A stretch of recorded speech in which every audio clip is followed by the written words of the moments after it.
皆さんこんにちは、ガジログです。ファーウェイからまた新しいスマートウォッチが発表されました。その名もファーウェイウォッチ4という日本国内向けのスマートウォッチとなっています。日本国内でもようやく発表となりました。しかもなんと eSIM 対応ということで、ファーウェイジャパン初の eSIM 対応ということで、スマホがいらない状態で通話やデータ通信ができるということですね。これはちょっと画期的になりますけど、さすが上位モデルということです。では、その他の部分を含めまして、一体どんなスペックなのか解説していきたいと思います。というわけで、ファーウェイジャパン公式サイトの情報をもとにお届けしたいと思います。では早速本日も行ってみましょう。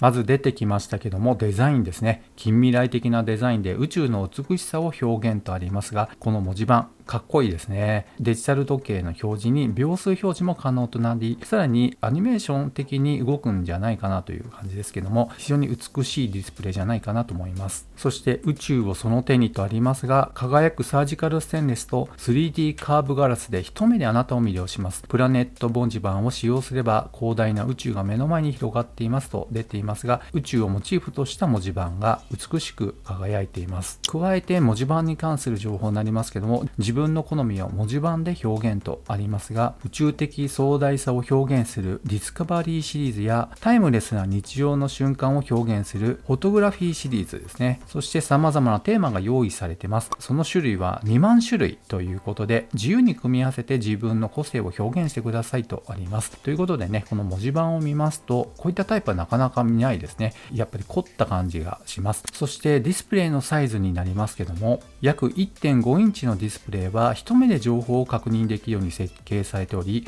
超極細ベゼルと約 72% 以上の高い画面占有率によりコンパクトな大画面を実現しましたとあります。ベゼル部分が約 21.6% 減少してますとありますね。このベゼルに対しましてギリギリまで LTP 用のディスプレイが来ていますね。このあたりのクオリティやっぱり上位モデルだなという感じがします。そして目玉機能となりますが、スマートフォンを必要としない電話機能。さあ、電話をかけよう。eSIM ナンバーを使用すればスマートフォンを使わずに通話できます。通話の発信、SMS メッセージの送受信をすべてウォッチ上で行えますと出ています。この eSIM っていうのは電子的にいわゆる物理的な SIM カードの中に入っている情報が書き込まれているということですね。ちなみに eSIM に関する補足的な情報になりますが、まずファーウェイとしましては初めて eSIM 対応ということになります。そして対応しているキャリアになりますが、 NTT ドコモ、KDDI、ソフトバンク、楽天モバイルの 3G と 4G LTE が利用できるようです。ただし KDDI と楽天モバイルの回線ではデータ通信のみとなっているようですね。ですのでフル機能を使うのであればドコモとソフトバンクということになりますね。ちなみにここに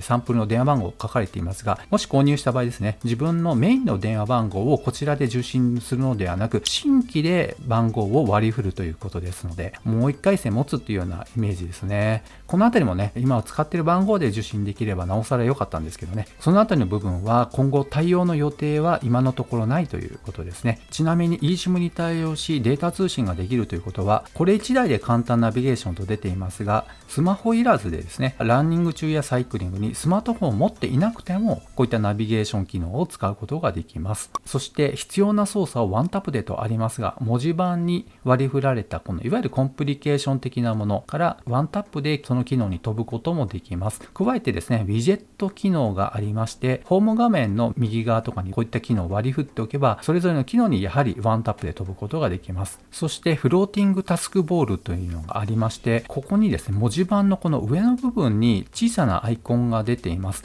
これは通話やワークアウト、ストップウォッチ、タイマー、アラームなど開いたタスクを最小化し、いつでもワンタップでタスクに戻ることができますということで、そういった機能を使っているときに一旦ホーム画面に戻ってもちっちゃなアイコンで残してくれるので、また戻りたいときにここをタップするとそれぞれの機能に戻ることができるということで、こういった機能ついていると本当に使い勝手がいいと思います。次にヘルスケア関連の機能になります。まず心臓の健康管理ということで、8チャンネルの心拍センサーにより心拍数が高い、また低い時に警告を行いますということでね、より高精度なセンサーを使って異常な数値がある時にね、高くても低くてもアラートする機能がついています。またより良い睡眠を手助けと出ていますけども、睡眠モニタリングもねしっかり入っています。そしてワークアウトをともにとありますが、なんと今回フリーダイビングに対応してきていますね。やっぱりサージカルステンレス使っているということで錆に強いということだと思います。そしてワークアウトの種類は100種類以上に対応していますね。このあたりもね順当なスペックとなっています。次はバッテリーに関する情報になります。よりパワフルにと出ていますが、2種類のバッテリーモードがあります。まず1つ目のモードはスマートモードと言いまして、このモードではスムーズに操作でき、健康レポートアプリスタンドアローン通話、スマートフォンなしのナビゲーションなどを使用できますと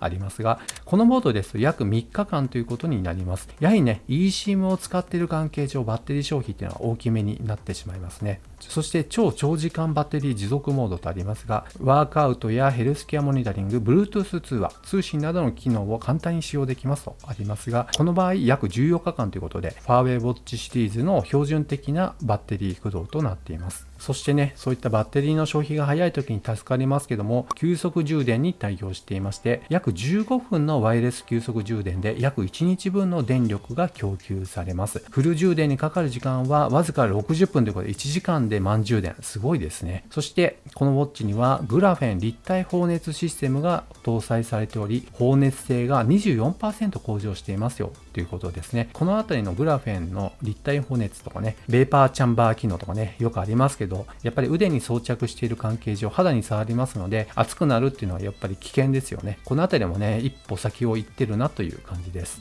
そして堅牢かつ耐久性が高いとありますが、ボディはサージカルステンレス製ケースを採用し、防水性は最大30メートルまでのフリーダイビングに対応しているということです。加えてですね、防水性能 5ATM 防水、50メートルまで潜れるっていうわけではなく、そのぐらいのレベルの防水があるということですね。また防塵防滴機能があります。そして注意事項に書いてありますが、防水に関してですね、スキューバーダイビング、テクニカルダイビングは水深30メートルを超える潜水活動には適していませんとありますので、それよりも深く潜る方はファーウェイウォッチ4は対応していないということになりますので、注意したいと思います。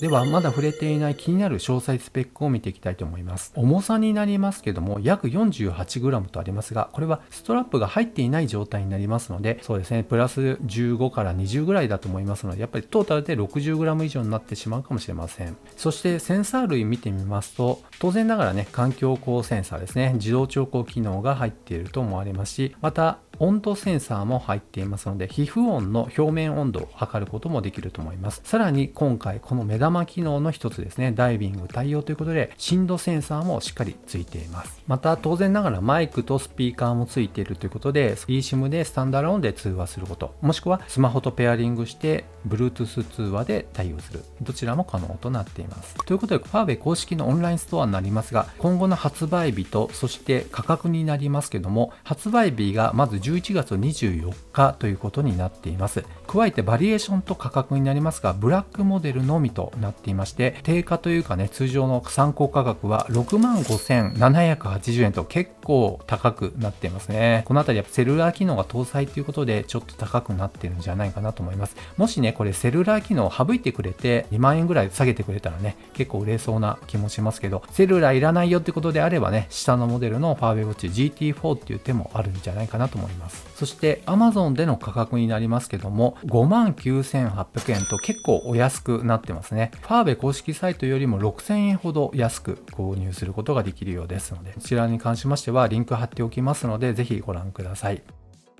ということで今回ファーウェイウォッチ4のスペック解説を行ってきましたけども、いかがだったでしょうか。ファーウェイのスマートウォッチとしましては上位モデルとなりますので、やっぱりスペックまた使っている材質もそうなんですけど高機能となっていて、しかも今回 eSIM 対応ということでね、本当にモリモリスペックになっています。デザインもこの 3D のカーブガラスということでね、触った感じっていうのもすごくいいんじゃないかなと思いますし、特にスマートフォンなしで通話機能ができるっていうのはね、こういった機能でやっぱり待ってたっていう方も多いと思いますし、今なかなか eSIM 対応しているスマートウォッチっていうのは Apple Watch だったり Galaxy だったりとか、選択肢自体がそう多くないので、ここにね、新たにファーウェイが参入してきたっていうのは、日本のスマートウォッチ界隈が盛り上がっていくといいんじゃないかなと思いました。というわけで、気になった方は概要欄にリンクがありますので、そちらをご覧いただければと思います。この動画良かったということであれば高評価、そしてまだの方はぜひこの機会にチャンネル登録をお願いいたします。ではまた次の動画でお会いしましょう。さよなら。